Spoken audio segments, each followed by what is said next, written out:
नमस्कार, जय जोहार। छत्तीसगढ़ न्यूज में आपका बहुत बहुत स्वागत है। चलिए देखते हैं आज की 25 फटाफट काम की और महत्वपूर्ण बड़ी खबरों को।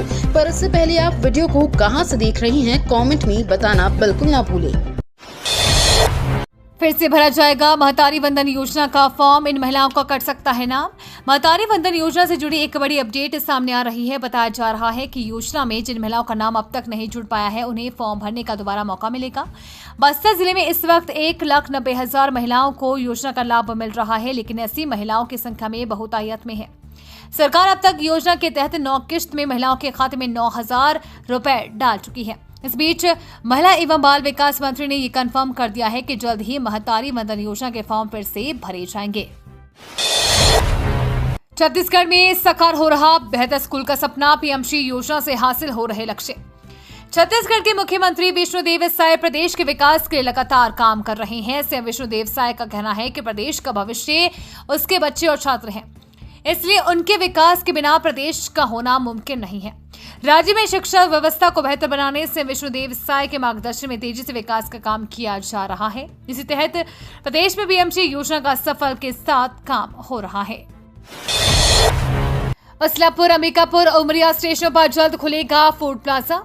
रेलवे द्वारा मंडल के 4 प्रमुख स्टेशनों उसलापुर, ब्रजराजनगरपुर, अंबिकापुर और उमरिया में फूड प्लाजा और फास्ट फूड यूनिट स्थापित किए जाने का निर्णय लिया गया है। उसलापुर स्टेशन पर प्लेटफॉर्म संख्या 1 पर फूड प्लाजा और प्लेटफॉर्म संख्या 2/3 पर फास्ट फूड यूनिट स्थापित किए जाएंगे। इसी प्रकार ब्रजराजनगर स्टेशन के प्लेटफॉर्म संख्या 2/3, अंबिकापुर स्टेशन के प्लेटफॉर्म संख्या 1, उमरिया स्टेशन के प्लेटफॉर्म संख्या 1 पर भी फास्ट फूड यूनिट्स की स्थापना की जाएगी। छत्तीसगढ़ के किसान के कहे हुए नितिन गडकरी, बांस से बनाई इको फ्रेंडली तकनीक। भारतीय सड़क कांग्रेस के 83वें अधिवेशन में छत्तीसगढ़ के बेमेतरा जिले के 45 वर्षीय किसान गणेश वर्मा चर्चा में है। दरअसल उन्होंने बांस से इको फ्रेंडली रोड, रेलवे सुरक्षा उपकरण तैयार किया है। इन्हें बाहुबली नाम दिया है। बांस से बने सुरक्षा उपकरणों से नेशनल हाईवे के 60 अलग अलग स्थानों में 12 किलोमीटर से अधिक बंबू क्रैश बैरियर इंस्टॉल कर दिया गया है। अब ड्रोन पहुंचाएगा दवाएं। छत्तीसगढ़ के नक्सल प्रभावित क्षेत्रों में मील का पत्थर साबित होगी सेवा। नक्सल प्रभावित क्षेत्रों में ब्लड सैंपल सहित अन्य जरूरी दवाएं ले जाने में एक लंबा समय लगता है, लेकिन अब कोंडगांव सहित अन्य नक्सल प्रभावित जिलों के अस्पतालों में दवाएं सहित अन्य जरूरी सेवाएं जल्द पहुंचेंगी, क्योंकि इस सेवा के लिए ड्रोन की शुरुआत की गई है। फिलहाल ये पायलट प्रोजेक्ट के तौर पर शुरू किया गया है। उसके तहत मर्दापाल सामुदायिक स्वास्थ्य केंद्र तक ड्रोन दवाएं लेकर जाएगा, साथ ही मरीजों के साथ सैंपल लेकर वापस भी लौटेगा। दुर्गावती रेंज के सभी एसपी को भर्ती में पारदर्शिता रखने के लिए जारी किए निर्देश। पूरे प्रदेश में छत्तीसगढ़ पुलिस द्वारा करीब 3,000 से अधिक पदों पर कांस्टेबल भर्ती की जाएगी। इसे लेकर पुलिस मुख्यालय रायपुर ने नवंबर माह में ही पहले चरण की फिजिकल टेस्ट की एडमिट कार्ड जारी किया है। इस भर्ती को लेकर दुर्ग रेंज आईजी रामगोपाल गर्ग ने अपने रेंज के एसपी दुर्ग, बालोद और बेमेतरा को भर्ती प्रक्रिया के संबंध में आवश्यक दिशा निर्देश जारी किए हैं। छत्तीसगढ़ में स्वास्थ्य के क्षेत्र में वरदान साबित हो रहे हैं आयुष्मान आरोग्य मंदिर। छत्तीसगढ़ में स्वास्थ्य सुविधाओं के विस्तार के लिए राज्य सरकार बेहद संवेदनशील है। मुख्यमंत्री श्री विष्णुदेव साय ने राज्य में स्वास्थ्य सुविधाओं के विस्तार के लिए स्वास्थ्य बजट को दोगुना करने का लक्ष्य रखा है। प्रदेश के स्वास्थ्य मंत्री श्री श्याम बिहारी जायसवाल स्वास्थ्य सेवाओं को सजग रूप से आगे बढ़ाने का कार्य कर रही है। छत्तीसगढ़ में स्वास्थ्य सेवाओं का विस्तार, खुलेगा medical science college. Pandit Deendayal Upadhyay स्वास्थ्य विज्ञान एवं आयुष विश्वविद्यालय में अब university college of medical science प्रारंभ करने की तैयारी चल रही है। इसके लिए विश्वविद्यालय के समीप ही 50 एकड़ जमीन का चिन्हांकन किया गया है। जमीन का सर्वे NRDA के अधिकारी द्वारा कर लिया गया है। मेडिकल कॉलेज में MBBS के साथ ही MD, MS तथा नर्सिंग के पाठ्यक्रम भी संचालित किए जाएंगे। MBBS के छात्रों के लिए बड़ी खबर, इंटर्नशिप के लिए अब नहीं बदल पाएंगे मेडिकल कॉलेज। अब बिलासपुर, रायगढ़, जगदलपुर या दूसरे मेडिकल कॉलेजों के छात्र नेहरू मेडिकल कॉलेज रायपुर में इंटर्नशिप नहीं कर सकेंगे। दरअसल हेल्थ साइंस विवि ने नया नियम लागू कर दिया है। इसके तहत प्रदेश के MBBS छात्र जिस मेडिकल कॉलेज से पढ़ाई करेंगे, उन्हें कॉलेज से इंटर्नशिप करने की अनुमति दी जाएगी। यही नहीं, विदेश के कॉलेजों से MBBS करने वालों के लिए प्रत्येक मेडिकल कॉलेज में 5% सीट आरक्षित की गई है। सड़क किनारे आवारा पशुओं के बैठने उचित व्यवस्था के लिए सीईओ ने जारी किए निर्देश।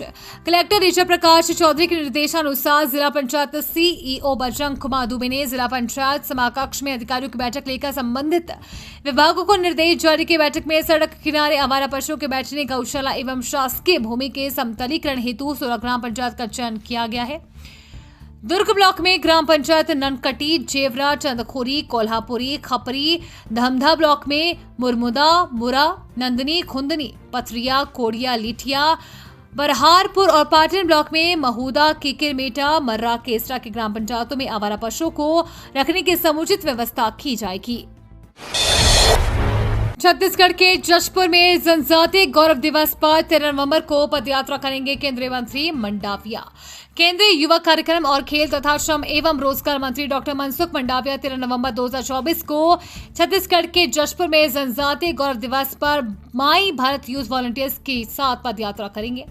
इस पदयात्रा में छत्तीसगढ़ के मुख्यमंत्री श्री विष्णुदेव साय के साथ राज्य के अन्य मंत्री भी शामिल होंगे। एक कार्यक्रम भगवान बिरसा मुंडा की जन्म जयंती के उपलक्ष्य में उनकी विरासत और देश के विकास में आदिवासी समुदायों के महत्वपूर्ण योगदान के सम्मान में मनाया जाएगा। सांसद बृजमोहन अग्रवाल का विपक्ष पर हमला, कहा दक्षिण विधानसभा को पर्यटन स्थल समझती है कांग्रेस। सांसद अग्रवाल ने प्रेस वार्ता को संबोधित करते हुए कांग्रेस पर जमकर निशाना साधा है। उन्होंने कहा कि कांग्रेस दक्षिण विधानसभा क्षेत्र को पर्यटन स्थल समझती है।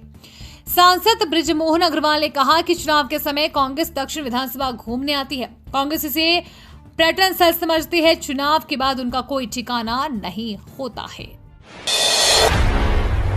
पूर्व मंत्री कवासी लखमा के बयान पर मचा बवाल, हिंदू संगठन ने प्रदर्शन कर की एफआईआर की मांग।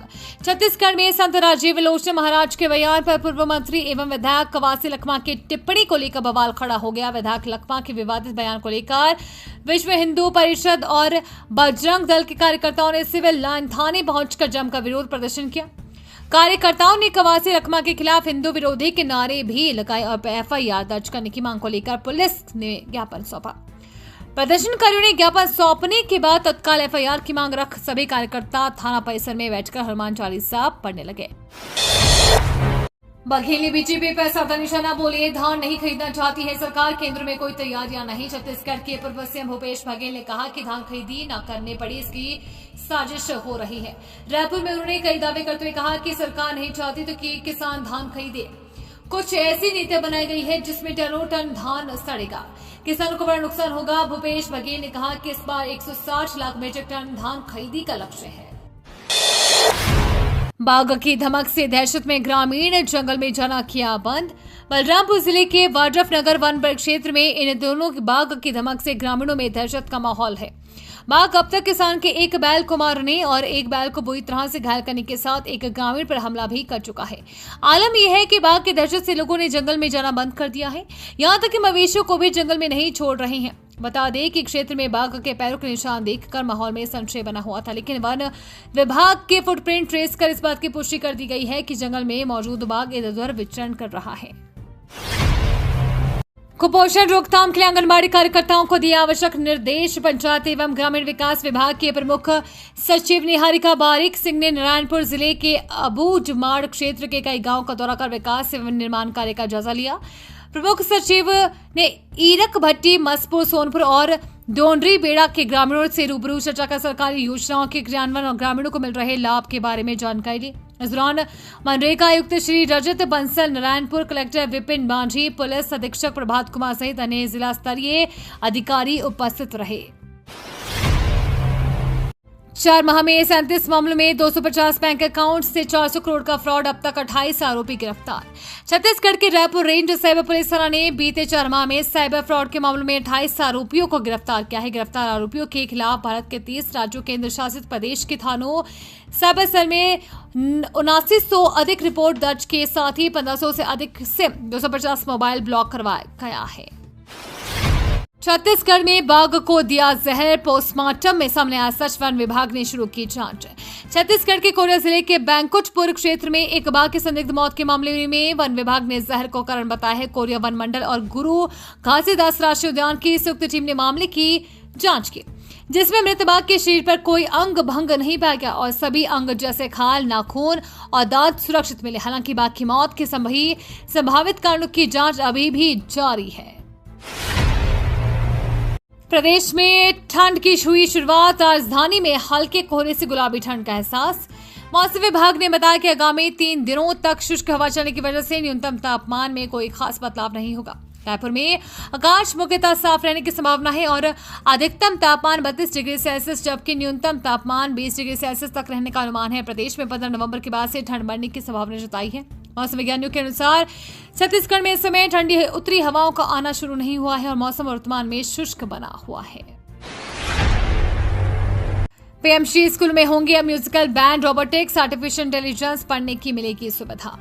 शिक्षा व्यवस्था को बेहतर बनाने गैर स्कूल बच्चों के समग्र विकास के प्रयास तेजी से किए जा रहे हैं। जल्द ही पीएमसी स्कूलों में म्यूजिकल बैंड की स्थापना की जाएगी। इन स्कूलों में छात्र छात्राओं को वर्तमान समय के हिसाब से संगीत के उपकरण दिए जाएंगे, जहां सिखाने के साथ ही प्रार्थना भी म्यूजिकल के माध्यम से की जाएगी। शिक्षा विभाग ने स्कूलों में संगीत के उपकरण भेजने की तैयारी कर ली है। पीएमसी योजना के सफल क्रियान्वयन से राज्य के 341 स्कूलों में शिक्षा और अध्ययन अध्यापन का माहौल बेहतर हो रहा है। छत्तीसगढ़ में एक बार फिर स्कूलों में लगेगी छुट्टियों की लाइन, 4 दिनों तक बच्चों की मौज। राजधानी रायपुर के दक्षिण विधानसभा में 13 नवंबर को चुनाव होना है। उपचुनाव के तहत मतदान दिवस के पूर्व यानी 12 नवंबर को मतदान केंद्र वाले शासकीय व प्राइवेट स्कूल में अवकाश घोषित किया गया है। उप निर्वाचन के लिए 12 नवंबर को मतदान दलों को मतदान सामग्री का वितरण किया जाएगा और मतदान केंद्र के लिए उन्हें रवाना किया जाएगा। 13 नवंबर को रायपुर में सार्वजनिक अवकाश की घोषणा की गई है। इस दिन दक्षिण विधानसभा चुनाव के कारण प्राइवेट और सरकारी स्कूल बंद रहेंगे। केंद्र सरकार द्वारा एमएसएमई को दी जाएगी बड़ी सौगात। अब 100 करोड़ रुपए की लोन गारंटी योजना पर जल्द हो सकता है फैसला। जल्द ही सूक्ष्म और लघु उद्योगपतियों को बड़ा तोहफा देने जा रही। दरअसल केंद्रीय वित्त मंत्री निर्मला सीतारमण ने ऐलान किया है कि इस साल बजट में घोषित 100 करोड़ रुपए की ऋण गारंटी योजना को बहुत ही जल्द मंजूरी दिलाई जाएगी। इसके लिए इसे केंद्रीय मंत्रिमंडल के सामने पेश किया जाएगा। हालांकि एमएसएमई को बैंकों से कार्यशील पूंजी उपलब्ध कराई जाती है, मगर उन्हें संयंत्र और मशीनरी के लिए ऋण नहीं उपलब्ध कराया जाता है। वहीं इसे लेकर केंद्रीय वित्त मंत्री निर्मला सीतारमण ने कहा कि अब एमएसएमई को बैंकों से कार्यशील पूंजी के साथ ही उन्हें संयंत्र और मशीनरी के लिए भी ऋण उपलब्ध कराया जाएगा। केंद्र ने स्वच्छता अभियान में कबाड़ बेच कमाए 650 करोड़, पीएम मोदी ने दी बधाई। केंद्र सरकार ने अक्टूबर में चले स्वच्छता अभियान के तहत निकले कबाड़ को बेचकर 650 करोड़ रुपए से अधिक की आय अर्जित की है।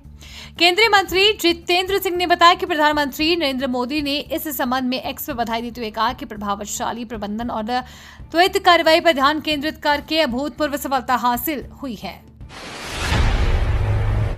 न्यायमूर्ति संजीव खन्ना होंगे भारत के 51वें मुख्य न्यायाधीश। आज लेंगे पद व गोपनीयता की शपथ। सीजेआई डीवाई चंद्रचूड़ के रिटायरमेंट के बाद जस्टिस संजीव खन्ना भारत के 51वें चीफ जस्टिस बनेंगे। वे आज के सीजेआई के पद की शपथ लेंगे। संजीव खन्ना की विरासत वकालत की रही है।